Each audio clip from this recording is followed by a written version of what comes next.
નમસ્કાર મિત્રો, ફરી એકવાર તમારું સ્વાગત છે મારી ચેનલ ગુજ્જુ જ્ઞાન ઉપર.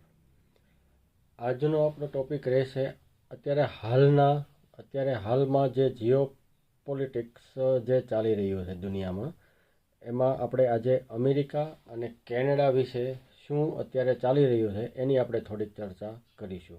હવે હું તમને થોડુંક મેપ દ્વારા સમજાવવાની ટ્રાય કરું કે જેમ કે આપણે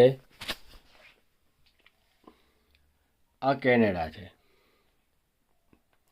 અહીંથી એટલું આ કેનેડા છે, બરાબર. હવે અમેરિકાને સૌથી મોટો પ્રોબ્લેમ કયો છે?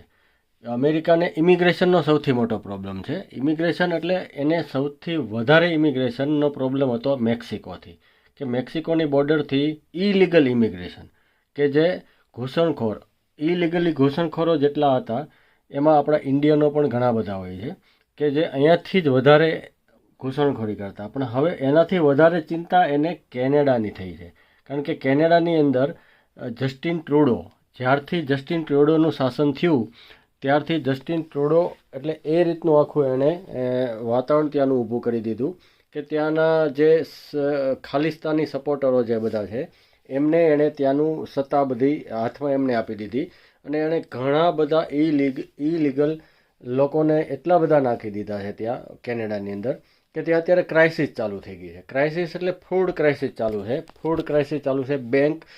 જે ફૂડ બેંક હોય છે ત્યાં તમને હજારો લોકો લાઇનમાં ઊભા રહેતા તમને મળી રહેશે. એ રીતના એવા પ્રોબ્લેમો થયા છે. હવે જે જસ્ટિન ટ્રુડો છે એ છેલ્લા 10 વર્ષથી એમનું શાસન ત્યાં ચાલુ છે, પણ 10 વર્ષમાં એમણે કંઈ લાંબુ કામ કે એવું કંઈ કર્યું નથી. અને કેનેડાનું એણે અત્યાર સુધીનો સૌથી જે ખરાબ પ્રધાનમંત્રી કહી શકાય તો એવા ત્યાંના લોકો પણ કહે છે. અને એણે હમણાં હાલમાં જ રાજીનામું આપી દીધું. રાજીનામું એટલે એ રીતનું રાજીનામું આપ્યું છે કે જ્યાં સુધી કોઈ નવું ના આવે ત્યાં સુધી હું અત્યારે રાજીનામું આપું છું. એટલે હાલમાં પણ જસ્ટિન ટ્રુડો જ ત્યાંના વડાપ્રધાન છે. હાલમાં એણે ભારત સાથે પણ બહુ બધા રિશ્તા બગાડવાની પણ એણે ખૂબ પ્રયત્નો કર્યા. જેમ કે એક નિજ્જર હત્યાકાંડ, નિજ્જરની હત્યા જે ભારતના મોસ્ટ વોન્ટેડ લિસ્ટમાં જ છે નિજ્જર, પણ કહેવાનું શું છે કે નિજ્જરની હત્યા કરી એટલે એણે સીધો આક્ષેપ નાખી દીધો કે ભાઈ આ વસ્તુ બધી કરેલી છે ઇન્ડિયાવાળાએ, કે અમિત શાહ કે શ્રી ડોભાલ કે મોદી સાહેબ એ બધાએ ભેગા થઈ અને નિજ્જરને મરાવેલો છે. ઇન્ડિયાવાળાએ કીધું કે નહીં, ચાલો કંઈ વાંધો નહીં, કે અમને સબૂત આપો. તો ટ્રુડોએ એવું કીધું કે ભાઈ સબૂત મારી પાસે છે નહીં, મને એવું લાગે છે. હવે સંસદમાં ઊભા થઈને એણે આવી રીતના ગોળ વાતો ખાલી કરી અને અત્યાર સુધીમાં હજી એક પણ એણે સબૂત આપેલા નથી. આવી રીતના એણે ઘણા બધા એવા કાર્યો કર્યા જેને હિસાબે ભારત સાથે અત્યારે કેનેડાનું સૌથી ખરાબમાં ખરાબ રિશ્તા અત્યારે હાલમાં ચાલુ છે.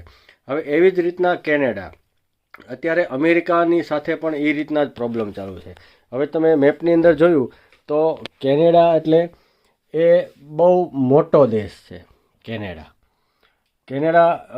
એટલો બધો વિશાળ છે, ત્યાંની વસ્તી પ્રમાણે બહુ ઓછું, પણ ત્યાંથી ઇલીગલ ઇમિગ્રેશન જે યુનાઇટેડ સ્ટેટની અંદર થાય છે એ અમેરિકા માટે સૌથી વધારે ચિંતાનો વિષય છે. ત્યાં ડ્રગ પ્લેડર બહુ વધી ગયા છે, કે ત્યાંના જે આ મેક્સિકોમાં અત્યાર સુધી એવું હતું કે મેક્સિકો જે છે, મેક્સિકોની બોર્ડર ઉપર અત્યારે ડ્રગ પ્લેડરો બહુ હતા, કે ત્યાં રોડ ઉપર બેસીને ડ્રગ બધા વેચતા હતા. એ જ રીતનો પ્રોબ્લેમ એને અત્યારે ફેસ થઈ રહ્યો છે કેનેડાથી. હવે કેનેડાથી ફેસ થઈ રહ્યો છે એટલે એમને હાલની અંદર જ કેનેડાએ અમેરિકાએ એવું નિવેદન આપ્યું છે ડોનાલ્ડ ટ્રમ્પે, જે ડોનાલ્ડ ટ્રમ્પ હજી રાષ્ટ્રપતિ ત્યાંના થયા નથી, બરાબર. 20 જાન્યુઆરીએ એ હજી શપથ લેવાના છે, પણ એ પહેલાં એણે ઘણા બધા એવા નિવેદનો આપી દીધા છે કે ભાઈ ટ્રુડો એમને મળવા માટે ગયા હતા, તો ટ્રુડોને પણ ત્યારે જ એણે રૂબરૂ કહી દીધેલું હતું કે ભાઈ તમારું જે કેનેડા છે એ અમેરિકા સાથે ભળાવી દો, હું તમને ત્યાંનો ગવર્નર બનાવી દઈશ. હાલમાં પણ આજે જ એમની એક નવી હેડલાઇન આવી છે કે ભાઈ અમેરિકાના ટોટલ 50 રાજ્યો છે, તો કે 51મું રાજ્ય અમે કેનેડાને બનાવવા માગીએ છીએ. એટલે એ સીધું એમને બની ના શકે, પણ મારું કહેવાનું એવું છે કે એ ટ્રાય કરશે. ટ્રાય કઈ રીતના કરશે? એની ઉપર ટેરિફ નાખી દેશે, ટેક્સ એટલા બધા નાખી દેશે. કેનેડા સંપૂર્ણપણે આર્થિક રીતે અને બધી રીતે અમેરિકા ઉપર જ નિર્ભર છે.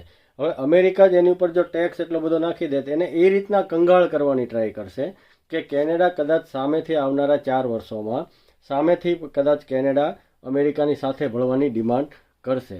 હવે આવી રીતના જ ટ્રમ્પનું અલગ અલગ સપનું બીજું એ પણ છે કે જે જો આ તમને એક ગ્રીનલેન્ડ દેખાય છે, આ આખું એક ગ્રીનલેન્ડ છે. આ ગ્રીનલેન્ડ છે એ કેનેડાથી આગળ છે. અમેરિકાની નજર ગ્રીનલેન્ડ ઉપર પણ છે. ગ્રીનલેન્ડ ઉપર શું કામ છે? ગ્રીનલેન્ડ ઉપર એટલા માટે છે કે ત્યાં પુષ્કળ પ્રમાણમાં ઓઇલ, ગેસ અને ખનિજ સંપત્તિ એની પાતાળમાં છુપાયેલી છે. તો એમાં ડ્રિલિંગ કરી અને અમેરિકા એવું વિચારે છે કે આપણે ભરપૂર ઓઇલ, અત્યારે અમેરિકા પાસે ભરપૂર ઓઇલનો જથ્થો છે.